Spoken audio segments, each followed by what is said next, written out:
All right. You got clickbaited. I know, that's my bad. It's still gonna be a while before we know if we've actually won or not, but I'm like 99% sure we didn't lose. And if we would have lost, we would have been begging for the Netflix outcome. So honestly, in my book, I consider that a win. Now, Universal might have been the best outcome for this, but they're all billion-dollar corporations who were looking to buy this, and everybody knows that billion-dollar corporations, they don't exactly have the best track record of putting the quality of what's put out over the money that it makes, but I think Netflix will be okay. The number one thing people are upset about, they think cinemas will be dead. Now, Netflix has actually came out and promised that they're still going to release movies in the theater. But also, like I said, when it starts snowing in hell, the corporate giants will all stay true to their word. And the most anticipated movies for Warner Brothers to release are all DC movies under gun. Now, I don't think Netflix is necessarily going to break their cinema promise at first. I think they'll break it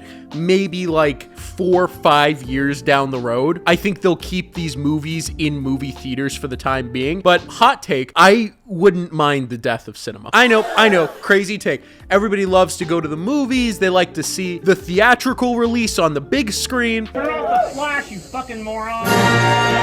But I don't really care for going to movies anymore. Movies aren't hitting the same as they hit back when I was, 13, 14 going to see a Marvel movie. Now it just feels kind of unnecessary. And mind you, I don't think that has to do with the movies. I think that has to do with me being an adult and seeing how expensive this shit is now. So I just looked it up. In my area, AMC Theaters is the cheapest movie theater. Now, if I want to go watch Five Nights at Freddy's with my girlfriend, Holy shit, this is worse than I thought. between a ticket for myself, a ticket for her, a large popcorn, and 2 drinks, it comes out to $65 and some change. What in the actual fuck? But let's say Netflix eventually does move these DC releases straight to streaming. Even if they wanted to get really greedy and they wanted to be like, hey, these DC movies, you gotta pay for the streaming service, but you also gotta pay an extra $10, which would just be like actual biblical levels of greed. That would be $32. I still think 20-something a month for a streaming service is ridiculous. That's still about half price of what I'm paying to go to the movie theaters. And I understand, yeah, you could take the popcorn and the 2 drinks out, but if I do that, that's still $30. And no, I'm sorry, I don't want to spend $15 and watch a movie by myself. That's not something I want to do. And also, just nitpicking here, the gas to actually drive to a movie theater, the fact that you actually have to plan around it and take time out of your day to figure it out. I mean, versus if it's on streaming, it'll have a countdown to like a midnight debut. I'll run over to Walmart, I'll get a case of Pepsi and a thing of popcorn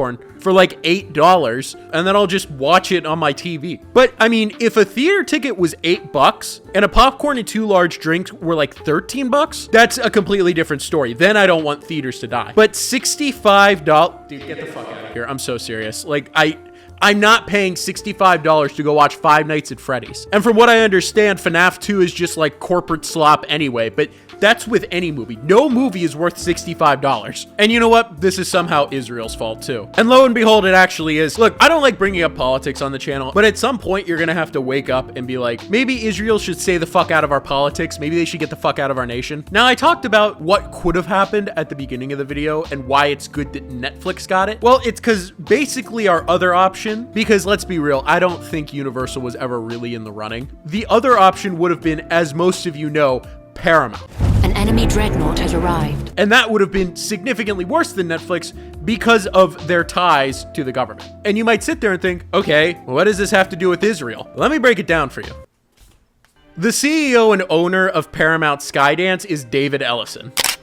David Ellison is Larry Ellison's kid. Now, Larry Ellison is basically butt buddies with this guy, Peter Thiel. And he's pretty much butt buddies with Vance and somewhat Trump. That's a whole different story. But what does Peter Thiel own? Palantir Technologies. What does Palantir Technologies do? They're an AI facial recognition system that went into Palestine after October 7th to slaughter innocent Palestinians. That's gonna be a lot for YouTube. But my point is, they're all part of this little circle jerk of grown-ass men, and these were also the same people who were calling Superman 2025 woke. Remember, the message of Superman was war is bad and you shouldn't kill people. but that somehow gets translated into being woke. You know, and especially you get a dude like Ben Shapiro, who is like the embodiment of these cucks, and he sits there and he's like, oh, this is woke garbage. Facts don't care about your feelings. We can't forgive student loans. That's just basic economics. But we do need to send another $7 billion to Israel. How could we not do that? And also, did you know, and this is a fact, and that facts don't care about your feelings, I actually can't get my wife wet. And it goes something like this. Oh, Ben, come to bed. I want you to fuck me. I'm sorry, honey, I can't.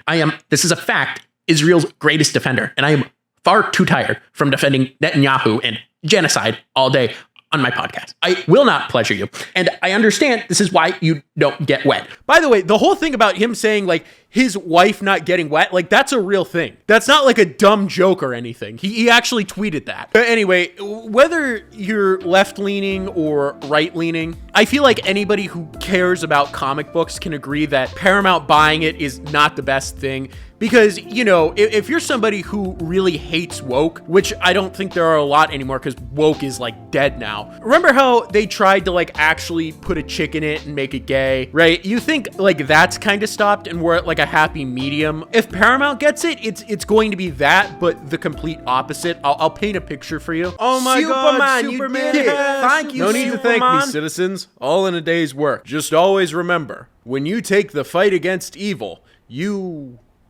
Huh. No, that wasn't on my bingo card. All right, buddy, you gonna take out your papers or are we gonna have a problem?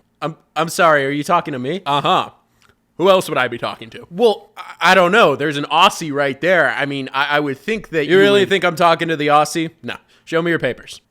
Superman, you know who I am. I don't have papers. You better have your papers, Muhammad, or it's back to Saudi Arabia for you. Okay, Superman 1, you know me. All right, my name is Carl. Number 2, I'm from Oregon. Moses, I swear to fuck, if you don't show me your papers right now, I'm gonna laser right through your skull. Superman, you literally know who I am. You've saved me multiple times. You know, you haven't been the same since you took the trip to Israel and Superman's allies would never commit treason, reveal a state secret, and will always be loyal to their government and constitution. Wait, I just got one question, though. Anything for you, innocent Samaritan. Why didn't you ask for the Aussie's paper? He quite literally is from Australia. Well, does he look like he needs papers? I mean, I don't necessarily know how you look like you need papers. Let me let you in on a little secret, Jimmy. It has nothing to do with the status and everything to do with the skin color. Please refer to my chart if you're confused. Wait, but aren't you an illegal immigrant, though? Like, I don't know, it just seems kind of hypocritical that Superman, up, and away! That's probably kind of what it would look like if they got a hold of it. And you could see that Trump is now trying to stop Netflix from purchasing it. And his whole thing is that I'm worried about a monopoly,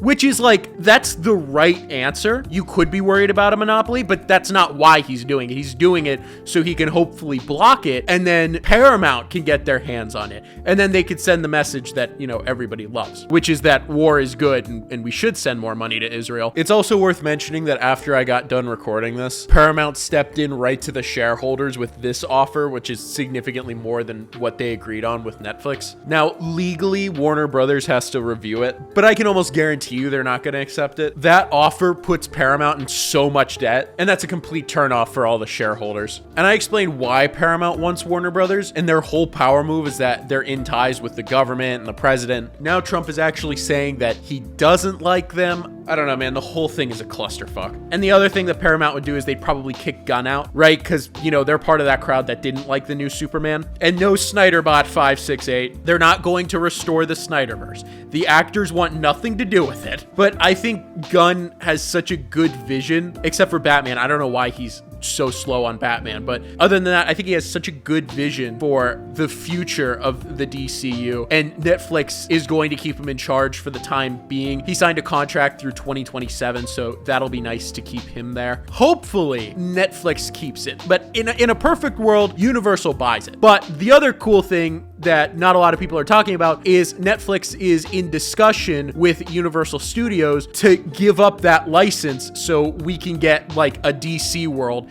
at the theme park, which I think is fucking sick. I mean, that, if anything, I would love to go on a roller coaster called the Dark Knight, or even the Flash, fastest roller coaster in the world. I don't know, possibilities are endless. So yeah, like I said, you know, it'll be a second before we figure out if we won or not, but we definitely didn't lose, and I think we're on the baby steps to winning, you know? Like, maybe we're not at the top of Mount Everest, but we're steadily climbing. But with that being said, Have a great day.